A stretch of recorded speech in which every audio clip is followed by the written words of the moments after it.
Hello folks, my name is Mark. This is Why I Hate the World. How you guys doing? This is a video about the recount effort for the presidential election. So if you guys don't know what's going on, Jill Stein and the Green Party have stepped up to the plate and raised several $1,000,000, I think somewhere around $6 or $7 million, in order to pay for a recount in 3 key states, those states being Wisconsin, Michigan, and Pennsylvania. To my knowledge, the recount in Wisconsin is already underway, and there's lots of legal challenges and things flying back and forth.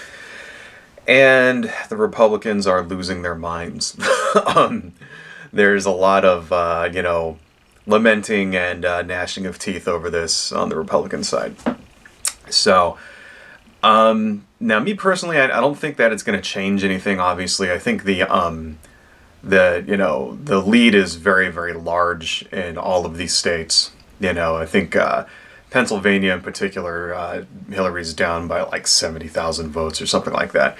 And it's highly unlikely to me that they'll, be able to flip enough in order to actually change the, election, right? I mean, a man can dream, but I doubt that's going to happen.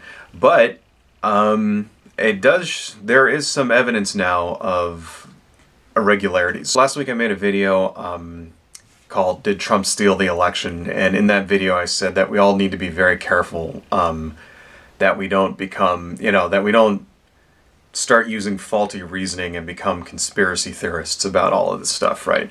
And that we should only really, believe things when there's actual evidence. And at that time I didn't think there was enough evidence that there was any voting shenanigans happening, right?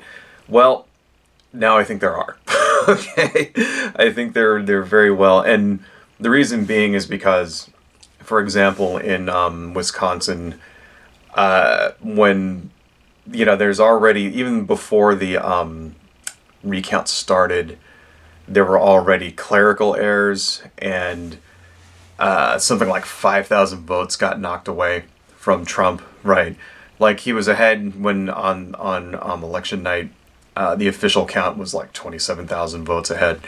And then they went to do a recount, and then they found, oh, that's a prop, that was an error. He's really only 22,000 votes ahead. And it's like, wow. So, if you can remove 20% of your lead even before you start counting, that tells me something really fishy is going on, right? And then I read in HuffPost, there's a guy named Greg Palast who's kind of specializes in election fraud, and apparently those counties that have where the exit polls don't match the actual results all happen to coincide with a certain type of voting machine, right? Like a specific type of paperless voting machine. In all of those counties, those are the ones where the exit polls don't match. That, to me, that's more than circumstantial evidence. That's evidence of vote tampering right there. And that's enough for me that I'm behind the recount. It's like, all right, obviously some shit happened. Here's the thing, because if the exit polls were wrong, how come they were only wrong in those counties? How come they weren't wrong everywhere? Why is it that they're only wrong in those counties that have a wireless voting machine? It doesn't make any sense logically, right? Which basically tells me that something happened, right? So yeah, I'm behind it. But I'm not, like I said, I'm not holding out any hope that this is going to change anything, But it's just kind of I just think, this is what a healthy democracy needs to do. Every once in a while you need to kind of take stock of the situation. You need to have sufficient checks and balances, especially when it comes to voting and that kind of thing. So, and I just think it's really funny that all the Republicans and conservatives are all just kind of going crazy over this. Even Donald Trump kind of came out on Twitter. I'm sure you've all heard this quote where he said that he would have won the popular vote if 3 million illegal people didn't vote, which is like, what do you mean by that? Are you talking about illegal aliens? Are you talking about people who weren't able to vote? Are you saying that 3 million votes were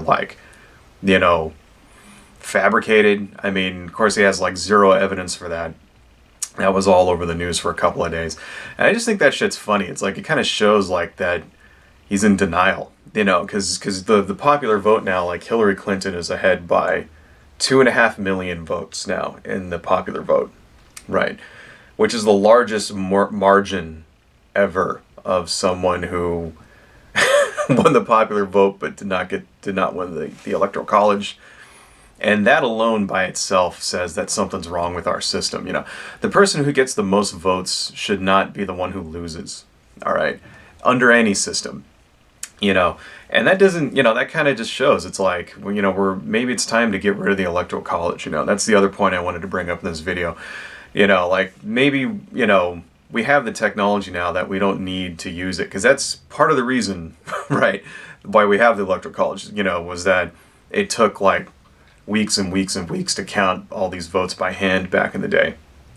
You know, the other reason being that the founding fathers in their wisdom thought that the electoral college would be a safeguard against like madmen and scam artists from being elected. You know, apparently that didn't work, but that didn't work out too well this time. But who knows, you know. There are rumors that some of the electors are not going to vote for Trump, right? But, you know, those are just rumors, so we'll see what happens. But anyway, you know, maybe it's time, like, because here's the thing, like, you know, if it was like a few thousand, then you can make the argument that, well, you know, enough people, right, voted for him and he should be president. But, you know, this is 2.5 million, okay? That's a lot of people, you know, and so if you're going to argue that, well, it's okay, then it's still, you know, the other system is fine, right? Well, when does it become not, you know, okay? When is it too many, right? Does it have to be 3 million, 4 million, you know, 5 million, right? 10 million? Like, when does it hit the point where the popular vote should outweigh the electoral college, you know?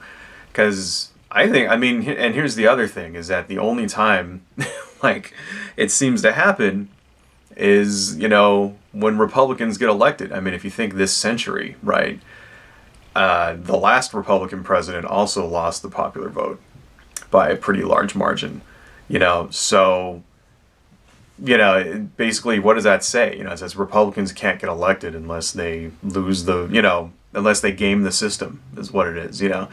I mean, it just means that, you know, obviously it's too late this time, right? But that's something that we really need to fix in this country. I don't think, you know, I don't have faith in a Republican Congress and a Republican Senate, you know, House of Representatives and a Senate. I don't have faith in them to do shit, right? And I know it's not going to change over the next 4 years. It's got to be something that changes when the Democrats get back into power, right? Because the Republicans aren't going to do anything because they know that that's the only way they're ever going to capture the presidency, you know, going forward, right?